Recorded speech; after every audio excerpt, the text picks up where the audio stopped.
नमस्कार। आज इस वीडियो में मैं आपको कथक के प्रारंभिक का जो एग्जाम है उसके सिलेबस के बारे में बताऊंगी। तो कथक के प्रारंभिक एग्जाम में अगर आप अपेयर हो रहे हैं तो सबसे महत्वपूर्ण और पहला क्वेश्चन जो है वो है कथक के बारे में कुछ बताइए या फ्यू सेंटेंसेस अबाउट कथक। सो कथक के बारे में जो सबसे पहला सेंटेंस आपको बोलना है वो है कथा कहे सो कथक कहावे। प्राचीन काल में कथक एक जाति होती थी, एक समूह होता था जो गांव-गांव जाकर कथाएं सुनाया करता था और वहीं से कथक का प्रचलन शुरू हुआ। देन सेकंड जो इम्पोर्टेंट सेंटेंस है वो आप ऐड कर सकते हैं।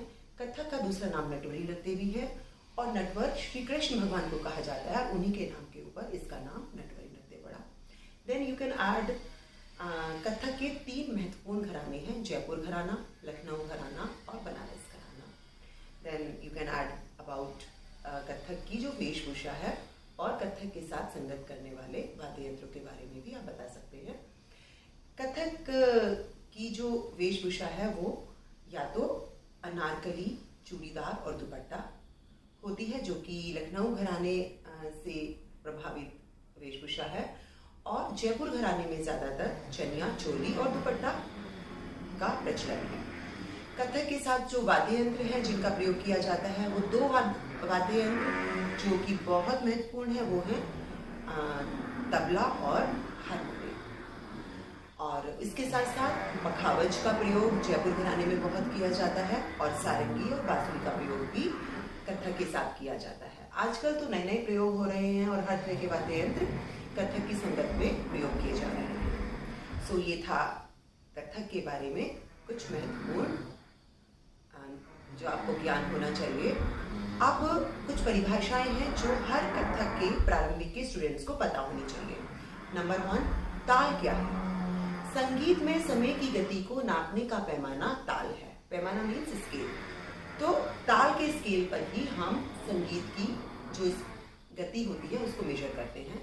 एक बार फिर बोलती हूँ, संगीत में समय की गति को नापने का पैमाना ताल है। ताल अनेकों प्रकार की होती हैं जैसे 3 ताल, 16 मात्रा की ताल, छप ताल, 10 मात्रा की ताल और 1 ताल, 12 मात्रा की ताल। तो इस तरह से हम तालों को मात्राओं में मेजर करते हैं। और मात्रा क्या है? संगीत में समय की सबसे छोटी इकाई को मात्रा कहा जाता है।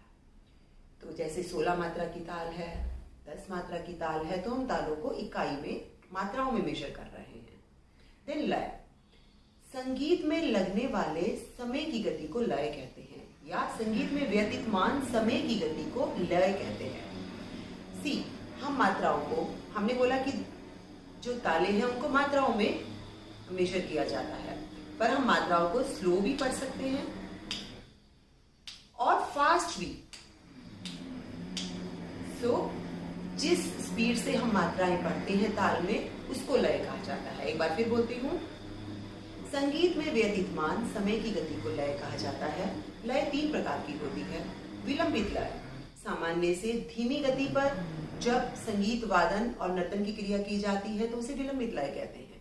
मध्य लय, जब नर्तन वादन और गायन की क्रिया मध्य लय यानी सामान्य लय पे की जाती है तो उसे मध्य लय कहते हैं। और द्रुत लय, जब गायन वादन नर्तन की क्रिया सामान्य से तेज गति पर की जाती है तो उसे द्रुत लय कहते हैं। इसके बाद आवर्तन, किसी भी ताल के सभी आवर्तन का प्रयोग एक बार करने को आवर्तन कहा जाता है। मतलब सम से शुरू करके और सम पर आना, इसको एक आवर्तन कहा जाता है। सम की परिभाषा क्या है? किसी भी ताल की पहली मात्रा को सम कहा जाता है। कोई भी ताल बेस्ड कॉम्पोजिशन सम से शुरू होती है और सम पर खत्म होती है। सम से शुरू हो ना हो, कई बार हम 3 ताल में 9 मात्रा की भी कोई कॉम्पोजिशन बनाते हैं, पर सम पर खत्म होना उसका जरूरी है, तभी वो टेक्निकली राइट है। सो इसके बाद ताली और खाली जो कि ताल में बहुत इंपॉर्टेंट होते हैं, इनकी परिभाषा भी बताती हूँ। ताली, किसी भी ताल में मात्रा बदलने की क्रिया को जब हाथ से ताली बजाकर दिखाया जाता है तो उसे ताली कहते हैं। और जब किसी ताल में मात्रा बदलने की क्रिया को, हाथ को हवा में लहरा कर दिखाया जाता है तो उसे खाली कहते हैं। विभाग क्या होता है? विभाग की परिभाषा, किसी भी ताल में मात्राओं को कुछ हिस्सों में बांट दिया जाता है, उसे विभाग कहते हैं। जैसे 3 ताल में जो मात्राएं हैं उनको 4-4 के रूप में विभाग में बांटा हुआ है। इस तरह से 3 ताल में 4 विभाग हैं। और इसके बाद जो एक प्रारंभिक के कथक के स्टूडेंट्स को पता होना चाहिए वो है 3 ताल के बारे में जानकारी। तो 3 ताल में 16 मात्राएं होती हैं, 4 विभाग होते हैं, 3 ताली होती है, 1 खाली होती है। फर्स्ट, फिफ्थ और 13th मात्रा पे ताली होती है और 9th पे खाली होती है। 3 ताल को तालों का राजा भी कहा जाता है। 3 ताल में हर विभाग में 4-4 मात्राएं होती है, ये भी मेंशन कीजिएगा। 3 ताल की जाति चतुश्र होती है क्योंकि हर विभाग में 4 मात्रा है, तो इसलिए इसकी जाति चतुश्र है। और गायन, वादन, नर्तन जो मैक्सिमम किया जाता है वो 3 ताल में किया जाता है, इसलिए इसको तालों का राजा भी कहा गया है। इसके बाद में आपको तत्कार की परिभाषा।